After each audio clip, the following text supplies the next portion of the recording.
Welcome to another installment of What Would Lisa Say, where Lisa Ryan, relationship expert and women's advocate, offers quotable advice you can apply to sticky situations. Hi, I'm Lisa Ryan with counselingforbusypeople.com. I help people find the language to better represent themselves when they feel frustrated or tongue-tied. And they are so relieved when they have the words to say that I created a weekly video series to help you too. Send us your scenarios and questions via the link below, and maybe we'll feature yours next week. Hi, I'm Lisa Ryan. Welcome to Counseling for Busy People. We decided to do this series because so much of what I do as a couples therapist and an individual advocate has to do with people sending me text messages. What am I going to do to get him to say this? What am I going to do to get him to agree with me? And how can I stop arguing? So language is just so easy for me. It just comes so naturally for me, and I want to share it with you. And this way I can reach so many more people than one at a time. So Yes. We've set up something on our website, counselingforbusypeople.com, where you can scroll down and ask any question you want, and we will make a YouTube or a podcast to answer your question.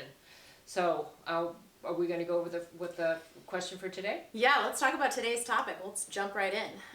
This question was submitted by this person wants to remain anonymous. They live in California, and she writes, "My future husband's ex-wife emailed me last week letting me know she doesn't want me to attend the holiday band concert featuring my 10-year-old future stepson. And she also asked me to stop referring to myself as his stepmom.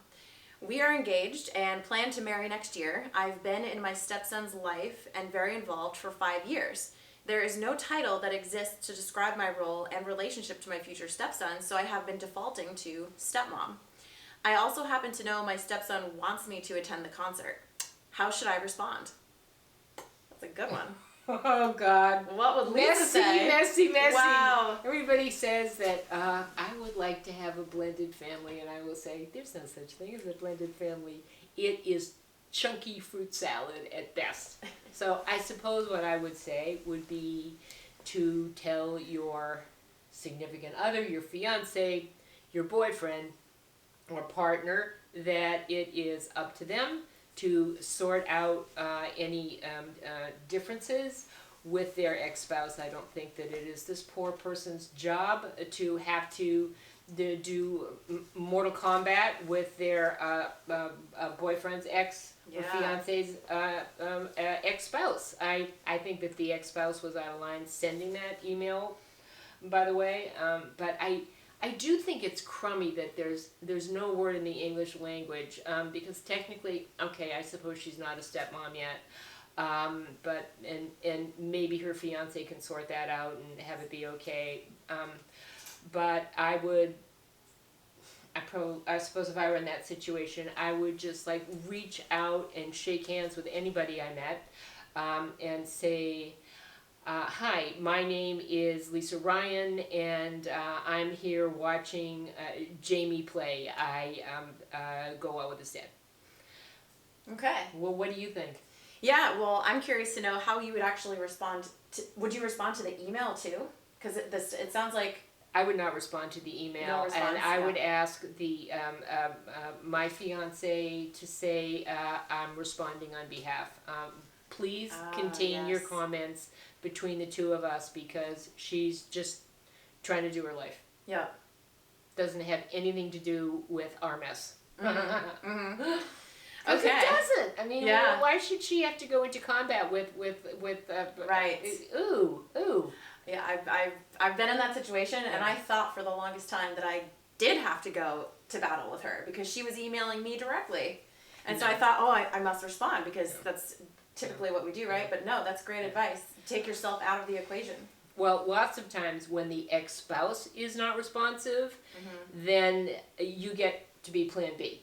Like if he won't answer me, then I'm going to write to his fiance, and she will, you know, and then they justify it woman to woman, okay? Yeah. And it's just not the way to go. That doesn't work. Don't set up that pattern in the first place. To avoid it like the plague. and it's their marriage and their divorce. Let them sort it out, and protect the kid at all costs. Yes, yes, I highly agree. Okay, so to recap, that is the advice for the anonymous person in California. Don't respond to the email. Pass it off to your husband, and then when you go to the concert, if you do go to the concert, introduce yourself as the fiance of your fiance, right? Like I'm engaged to, you know, with grace, with dignity. Yeah, own it. And you will be just so much taller than anybody who is mean spirited.